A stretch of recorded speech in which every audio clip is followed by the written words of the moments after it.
오늘 말씀의 제목은 예수님과 함께하는 최후의 만찬이라는 제목입니다. 예수님과 함께하는 최후의 만찬입니다. 레오나르도 다빈치, 정말 유명한 사람인데요. 그의 작품 중에 최고를 꼽는다면 단연 최후의 만찬 그림이라고 할 수 있습니다. 최후의 만찬은 이탈리아 밀라노에 있는 산타 마리아 델레 그라치에 교회에 있는 다빈치의 아주 걸작품입니다. 성도님들도 이렇게 그림으로 보셨을 것 같은데요. 그림을 보면 예수님이 가운데 이렇게 평온하게 팔을 펴고 계시고 양쪽에 있는 12 제자들의 몸짓과 표정은 아주 생동감 있게 표현되어 있습니다. 뭔가 자기들끼리 수근수근 이야기하는 모습입니다. 그림의 해설을 보면 예수님이 너희 중에 하나가 나를 팔리라 이렇게 말씀하신 직후에 제자들이 보인 반응을 묘사한 것이라고 설명을 하고 있습니다. 제자들은 그야말로 당황해서 서로 수군대고 있는데요. 우리 중 과연 누가 주님을 팔까 배반할까 이렇게 대화하는 모습이 그려져 있습니다. 그럼 그들 가운데 누가 가룟 유다일까요?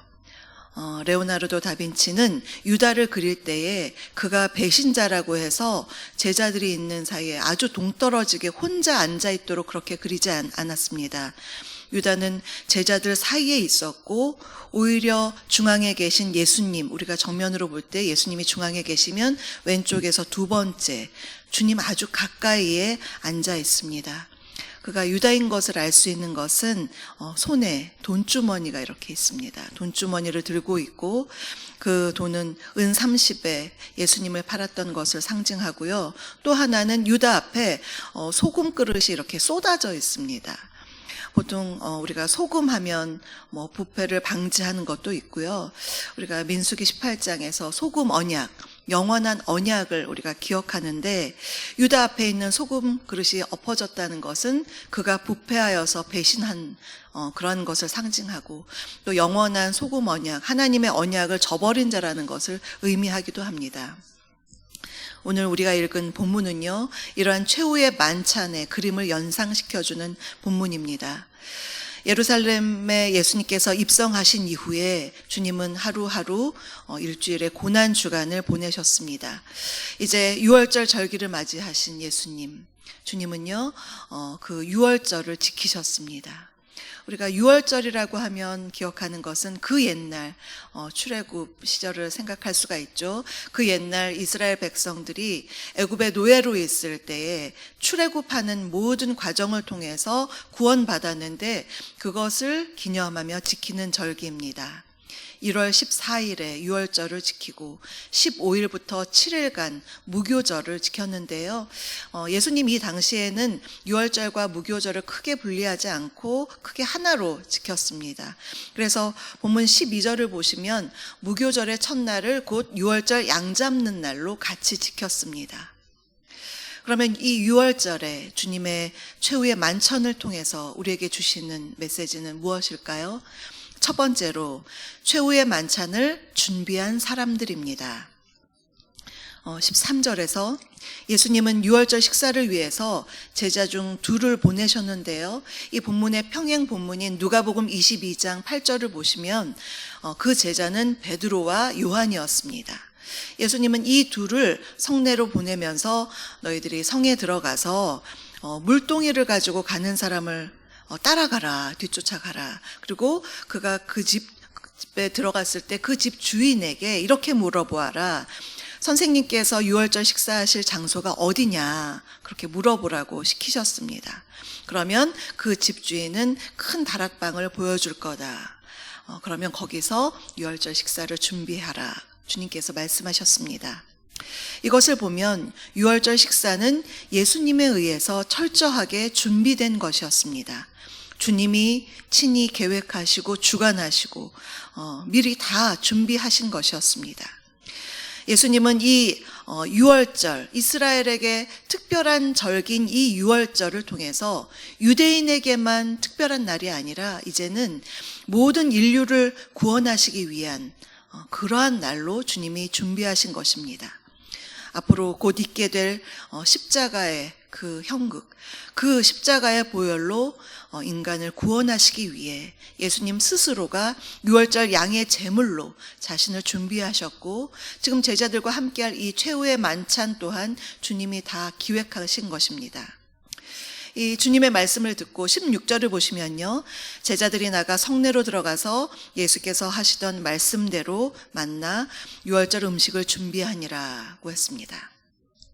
제자들은 예수님의 말씀에 순종해서 그대로 행했습니다. 주님의 말씀에 순종하기만 하면 됩니다. 그러면 평탄하게 평안한 길이 열립니다. 때로 주님이 우리에게 무엇인가 맡기실 때가 있죠. 내 마음에 좀 부담스럽고 이걸 어떻게 하나 그런 생각이 들 때가 있죠. 또 왜 나한테만 이런 걸 시키시나 이런 생각이 들 수도 있습니다. 그러나 이를 친히 준비하시고 인도하시는 분은 주님이십니다. 성령께서 우리의 발걸음을 인도해 주십니다. 다만 우리에게 필요한 것은 순종입니다. 주님의 말씀이 내 마음에 조금 부담스럽기도 하고 때로는 내가 할 수 있을까 의구심이 들다가도 그래도 순종하기만 하면 주님께서 길을 열어주십니다. 여기서 또 하나 우리가 볼 것은요, 만찬을 준비함에 있어서 제자들의 순종만 있지 않았습니다. 주님과 제자들이 유월절 식사를 준비할 수 있도록 자신의 다락방을 기꺼이 내놓은 집주인의 아름다운 헌신이 있었습니다. 당시 예수님에 대한 평가가 굉장히 엇갈렸죠. 예수님을 추종하는 무리들도 있었고 예수님을 죽여야겠다는 그러한 사람들도 있었습니다. 그러나 그 모든 상황에도 불구하고 그러한 모든 위험을 감수하고 주님의 식탁을 허락한 이 주인의 아름다운 헌신, 그것이 있었기 때문에 주님의 만찬이 아름답게 준비될 수가 있었습니다. 두 번째로 최후의 만찬에 초대된 사람들입니다. 최후의 만찬에 초대된 사람들입니다. 만일 여러분이 내일이면 이 세상을 이별해야 한다 이렇게 알게 되신다면 오늘 저녁에 마지막 식사 누구와 무엇을 드시고 싶으신가요? 무엇을 먹을까 메뉴도 좀 생각을 해야 될 것 같고 또 함께 식사할 멤버 정말 많이 고민될 것 같습니다. 음식은 내가 평소에 좋아했던 음식이나 아니면 그 음식에 특별한 의미가 담긴 그런 음식을 먹을 것 같고요. 또 함께 식사할 사람은 정말 내가 평소에 사랑하는 사람과 마지막 식사를 하고 싶을 것 같습니다. 보통 식사는 밥만 먹지 않죠. 그 마음을 나누고 또 대화를 나누고 사랑을 나눕니다. 그래서 우리가 식탁 공동체, 애찬이란 말을 사용하기도 합니다. 본문 17절을 보시면요, 저물매 그 12를 데리시고 가서, 아주 짧은 구절입니다. 예수님은 12 제자들과 함께 만찬 장소로 가셨다. 이 짧은 구절은 그런데 오늘 우리에게 정말 많은 것을 생각하게 하는 구절입니다. 우리는 이미 이 12 가운데 한 명이 주님을 배신할 것을 알고 있습니다. 당연히 주님 또한 그 배신자를 아셨죠. 그럼에도 불구하고 주님은 가룟 유다를 제외하지 않고 그를 포함하여서 모든 제자들을 다 데리고 최후의 만찬장으로 가셨습니다. 17절, 이 짧은 구절에서 우리는 주님의 사랑을 엿볼 수가 있습니다. 요한복음 13장 1절에서는 주님의 모습을 이렇게 표현합니다. 예수께서 자기가 세상을 떠나 아버지께로 돌아가실 때가 이른 줄 아시고 세상에 있는 자기 사람들을 사랑하시되 끝까지 사랑하시니라. 주님은 유다가 배신할 것, 그것을 알았지만 그를 만찬에서 열외시키지 않으셨습니다. 그것은 그에게 마지막까지 회개의 기회를 주시는 것입니다.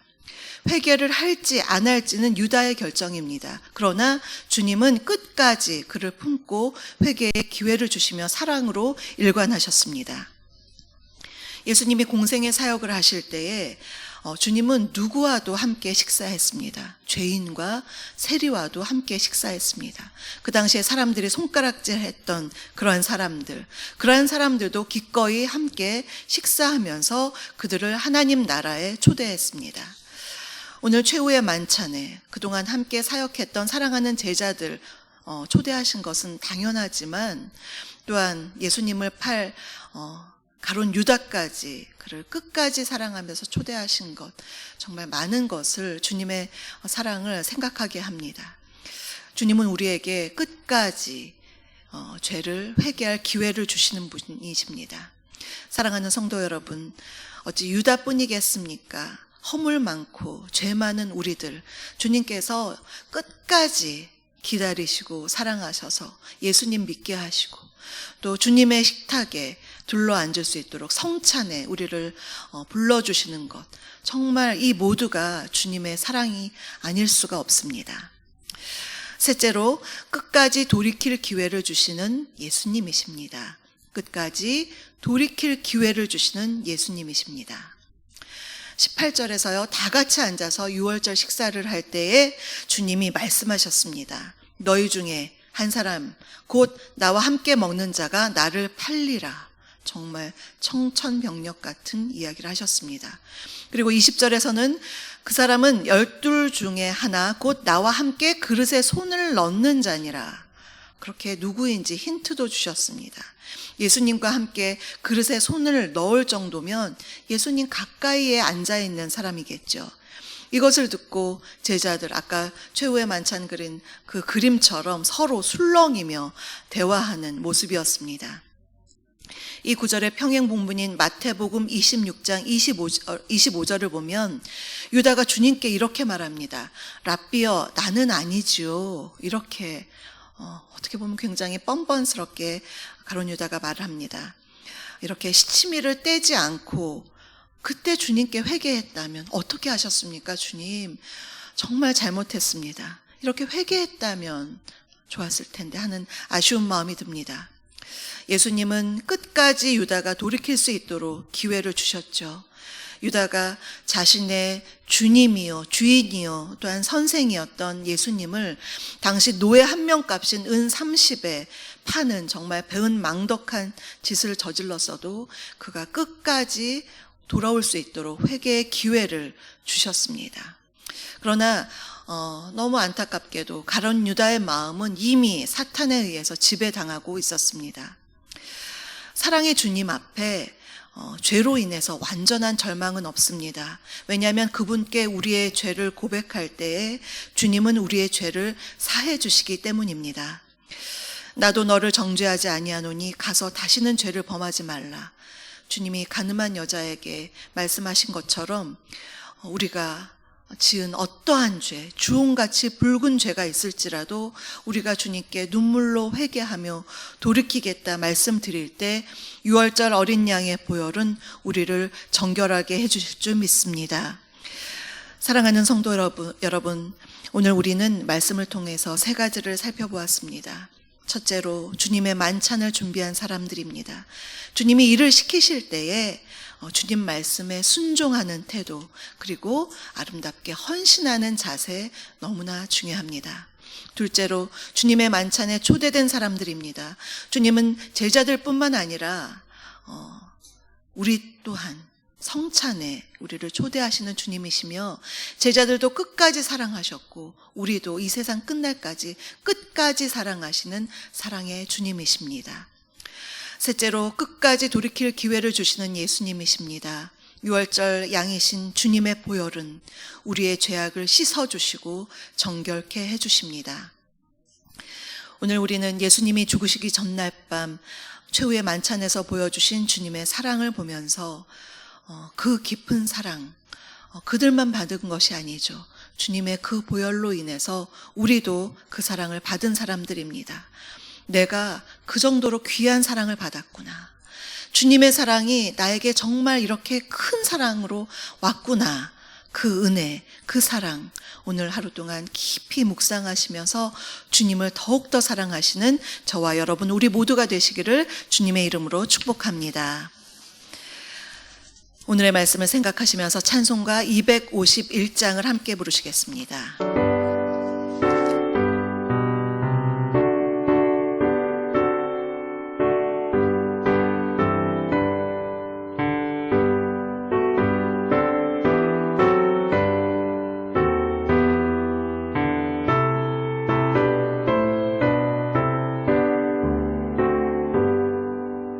놀랍다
십자가에서 보이셨네.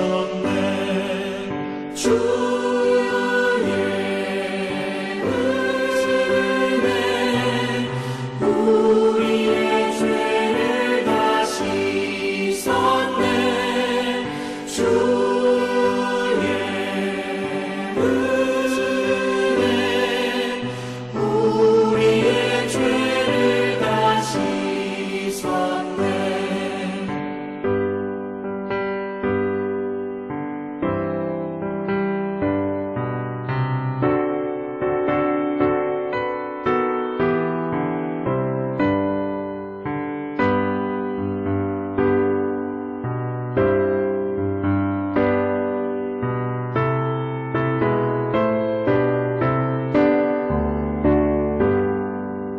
죄악에 물든 영혼들을 주께서 피로 씻으시네. 지금도 흐르는 그 피에 눈보다 더 희게 씻으라. 주의 은혜 우리의 죄를 다 씻었네. 주의 은혜 우리의 죄를 다 씻었네. 피할 수 없는 그 은혜를 믿는 자에게 거저주네. 형제여 주 앞에 나와서 터진 죄 말고 복 받으라. 주의 은혜 우리의 죄를 다 씻었네. 주의 은혜 우리의 죄를 다 씻었네. 지금은 우리 주 예수 그리스도의 은혜와 아버지 하나님의 다함없는 사랑하심과 성령님의 내주, 교통, 충만케 하심이 우리를 사랑하시되 끝까지 사랑하셨던 주님의 사랑을 마음에 새기며 오늘도 그 사랑 안에서 감사함으로 하루를 살아가기를 원하는 사랑하는 성도님들 머리 위에와 그 가정 위에, 일터 위에, 우리 주사랑교회 위에 지금부터 영원토록 함께하옵시기를 간절히 축원하옵나이다. 아멘.